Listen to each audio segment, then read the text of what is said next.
Hey guys, welcome back to another video. In case you're new here, my name is Kim. This is Core Union. Okay, so I want to tell a quick story about one of my clients and the really incredible movement that she had with her specific person. She is still in the middle, and the reason why I want to create this video from this perspective is because I see a lot of people go through this exact same thing. And I really, really want this video to be the video to remind you to remember to be dominantly in your end and not to get sucked back into the 3D reality in your middle, because it's very easy to fall for the illusions of your 3D life, but you have to always remember who you are, if it's related to your specific person, what is the reason why you met your specific person? They are a catalyst to you learning how to love unconditionally, to learn how to love yourself unconditionally, to learn how to trust that relationships are safe, that you deserve to have relationships. And it can be so many old stories that could be at play, and it is different for everybody. And it can even be kind of a matrix of beliefs. Anyway, I did want to talk about this because I see this happen not only to clients, it has happened to me too.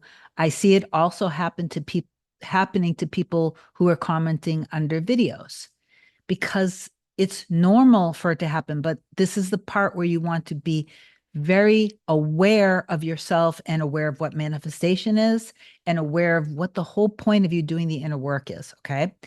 So before I read this email from I almost said my specific person, my client, telling me about the movement she had with her specific person, please do like, comment, share, and subscribe to my channel. If you love my content, if you want me to be your coach, email me a short description to kim@coreunion.com. I'll reply back to you with my next available session after you've booked with me through my website at coreunion.com. You can do a 30-minute or a package. Most people do prefer the package.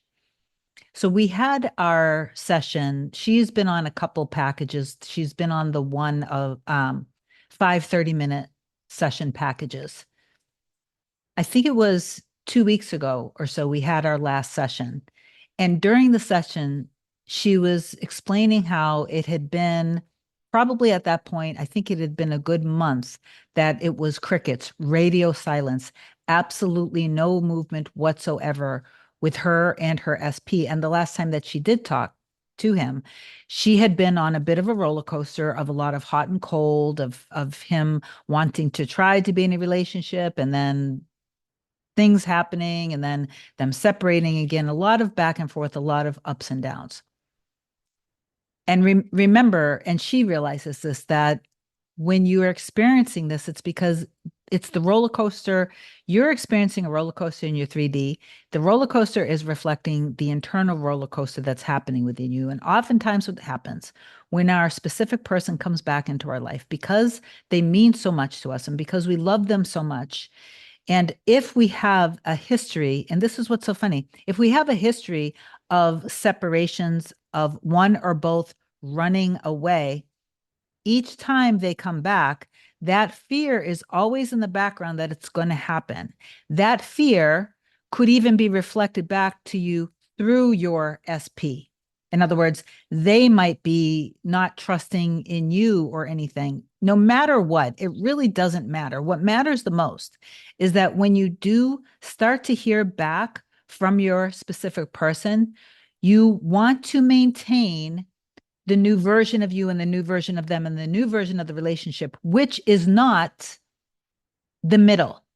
The middle is just the unfolding. But what can happen with people is that when they start to get, because they get so excited and then the fear starts creeping in, it starts rising slightly, like, is this going to happen again? And then ultimately, it ends up happening again. When you've been doing this for a good amount of time, and you've been letting yourself get caught up in the middle where you get movement that appears to be like, oh, wow, things are starting to change. They're coming towards me. They're wanting to see me more. They're starting to be more affectionate. They're starting to want to communicate. Maybe even they are also saying that they want everything that you want, that they want to spend their life together. Or if it's not quite there yet, you can see that it's starting to, the love that you've been putting in to yourself is being reflected. The love and appreciation that you've been putting in them and seeing the highest and best, you're starting to see evidence of it in your 3D. What ends up happening here at this exact point is now you start to focus in on like if there's an event coming up, you start to focus in on, oh, they're inviting me to the event, we're going here together, or they're going to come here and spend the weekend with me. Now you're focusing on the middle too much, and you actually stopped doing the inner work that you were doing before. So it's very important at this point to, if there are events coming up like birthdays, holidays, or just concerts or social gatherings that you're really hoping that you're going to be a part of, enjoy imagining doing that with them as their partner in a committed relationship, but dominantly focus on the end of being together, whatever your end is, unless your end is just wanting to date, and that's different. Most people want to actually be in a healthy, secure, blissfully harmonious relationship, marriage, want to be the wife, partner, spouse, husband of their SP. So if that's what you want, then that's who you are being. That's what you're thinking from and feeling from, regardless of what happens in the 3D. Even if it blows up again, you get back to that as soon as possible and you recognize this, what's happening now, is working in our favor. This had to happen because this is part, again, of the old story coming up. It's my demons, it's their demons, it's our demons coming up again to give me a choice of if I want to continue to believe in this and be this old version me, seeing the old version of them, the old version of the relationship, or do I want to renew my thinking, renew my mind, renew my story, and stay in the end of being blissfully happy together in the relationship where, regardless, if you have a story, and I'm going to get to my clients' success story in a second, but if you have a story around attachment styles, your attachment style, their attachment style, love languages, addictions, mental health disorders, if you're seeing them as being a narcissist or this, like these are the things that I hear about all day, every day, constantly. And I have seen where people end up, they stop drinking. They end up in a situation where they need to stop doing whatever and they go into some sort of rehab. They end up going to see a counselor. They learn how to regulate themselves emotionally. They end up wanting to go to couples therapy. They end up wanting to be the best versions of them. And from my perspective, it's because the reason why you're so motivated, because you love them so deeply, and this love is motivating you so much to be the best version of you. From my perspective, again, that's because before you even physically met them, you guys were together already. So you guys already went through this entire middle process. So because on some level, energetically, you're picking up on that, that is what's keeping you holding on and keeping you willing to fight for it.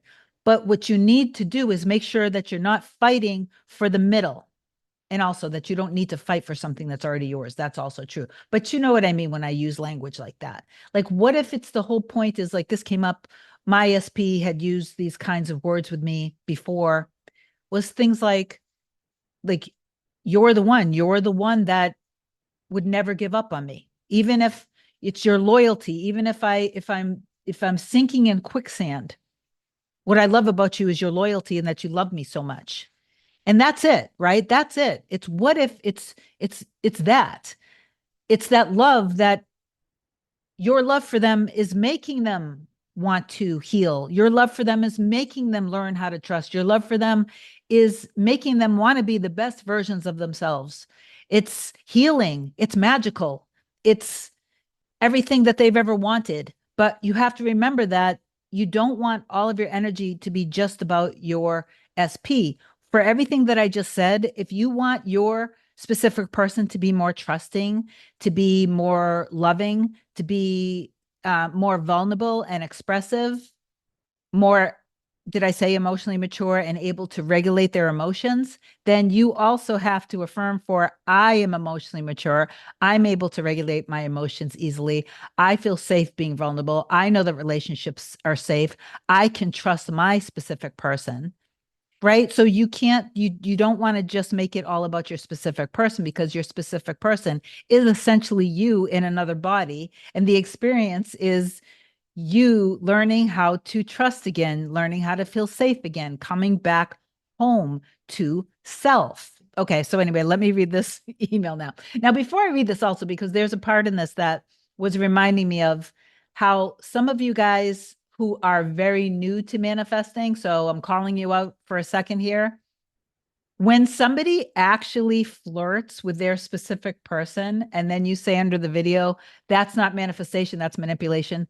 I love you, but you don't quite understand what manifestation is yet for you to make those kinds of comments, because there is a part in the story which I thought was really cute that I could just hear before I even say it. I can hear some of you guys think that's. Let me explain something really quickly.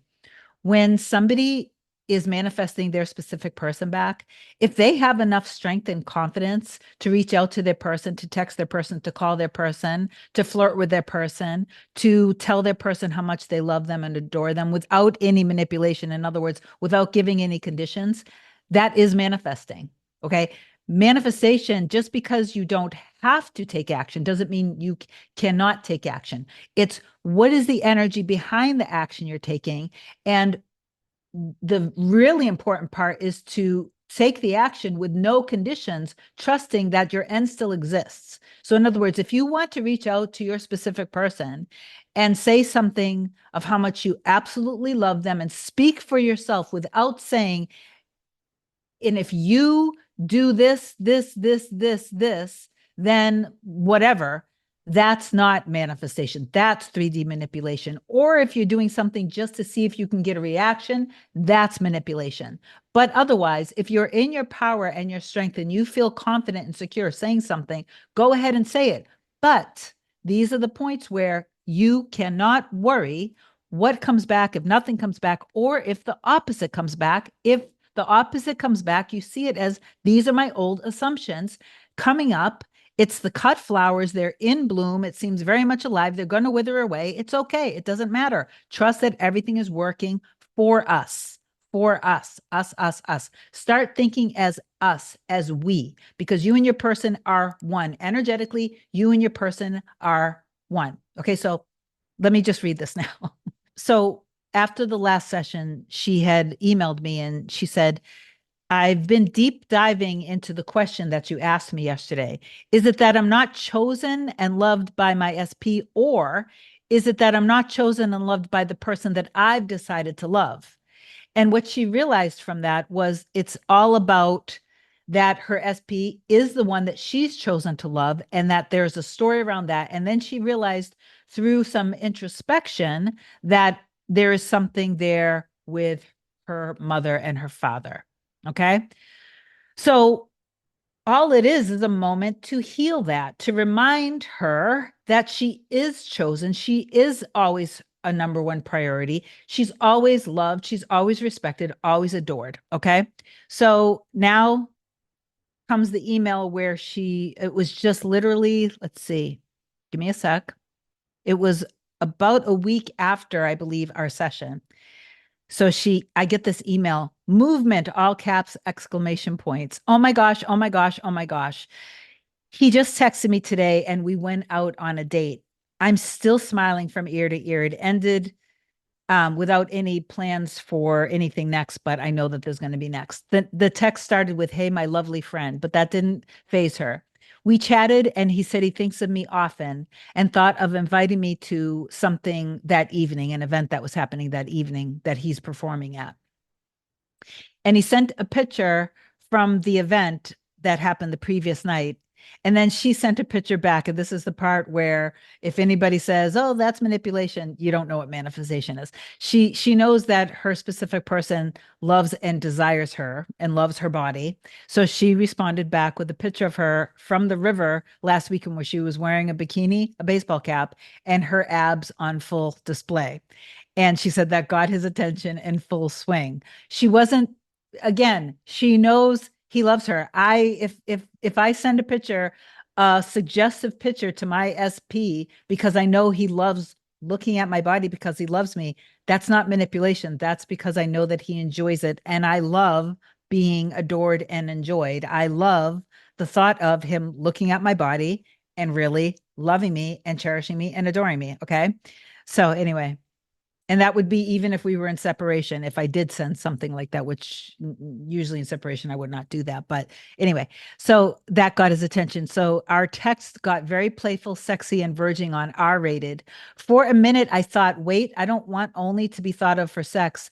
I want us to have laughter, conversation, dates, etc. Then I stopped myself and I said, no, hold on. I want both. And I get to have both. And I let it continue.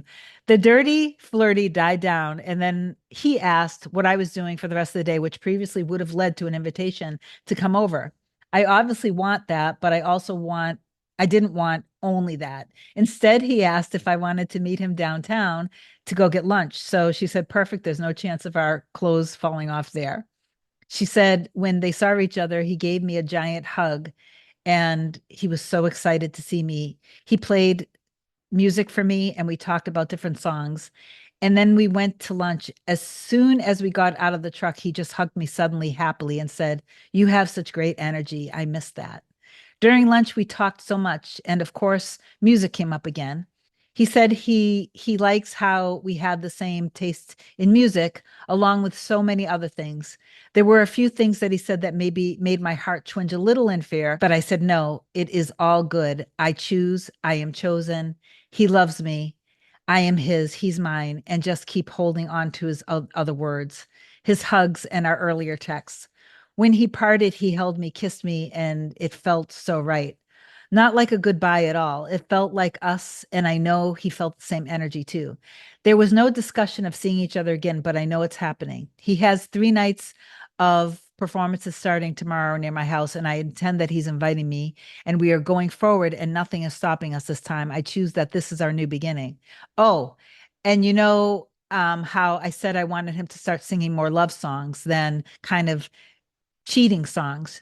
And then he ended up sending her songs that were more romantic of like true and deep love. And what was cute was one of the songs actually was one of the songs that Hannah or my SP ended up dedicating to me too. So then I just reminded her because this is where it definitely, even I can see in that there were a couple events coming up. And while of course you can end up rolling right into the 3D conforming completely, right there, you want to focus on the end of being together, not so much on the events coming up. Because when you start to focus in on the events coming up, and you do it from a place of if it doesn't happen, you're going to be disappointed. That's the key. That's where you start getting sucked into the 3D and meddling again.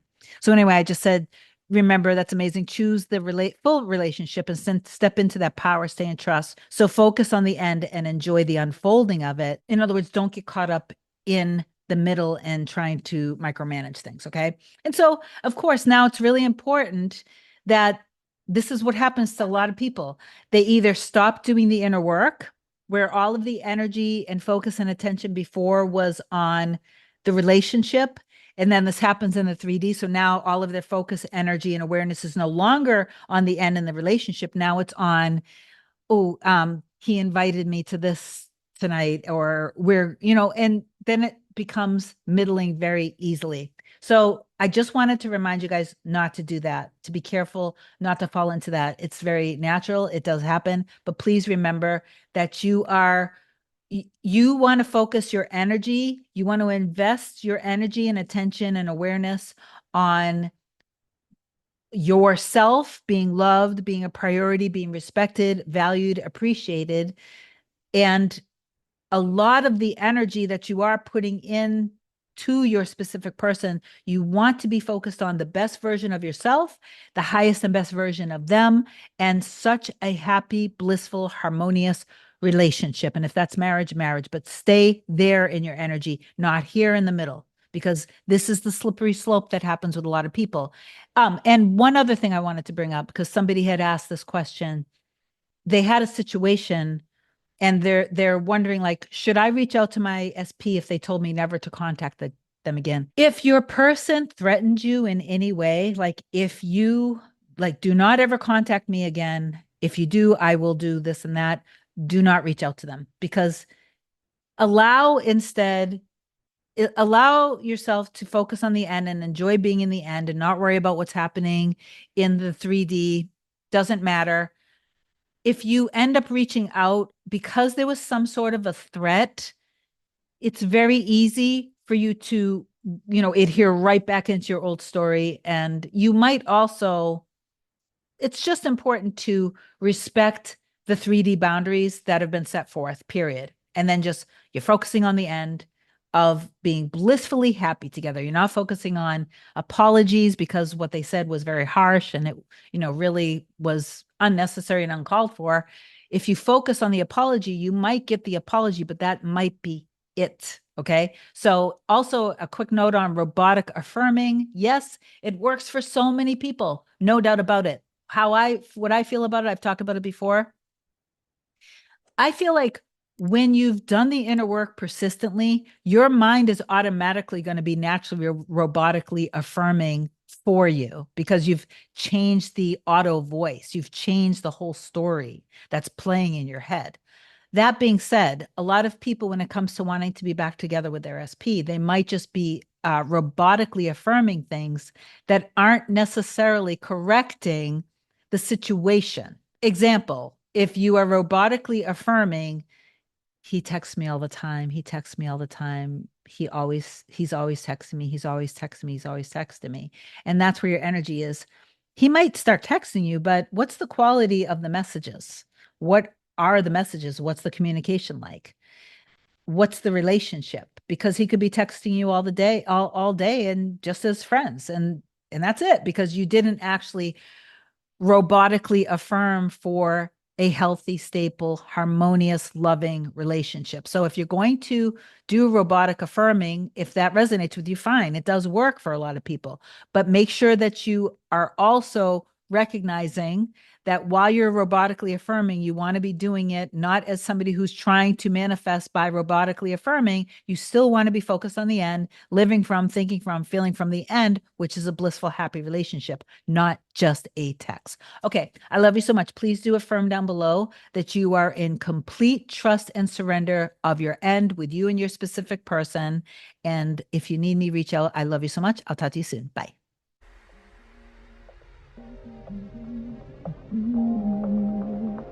Nothing can come, nothing can come, nothing can come between us.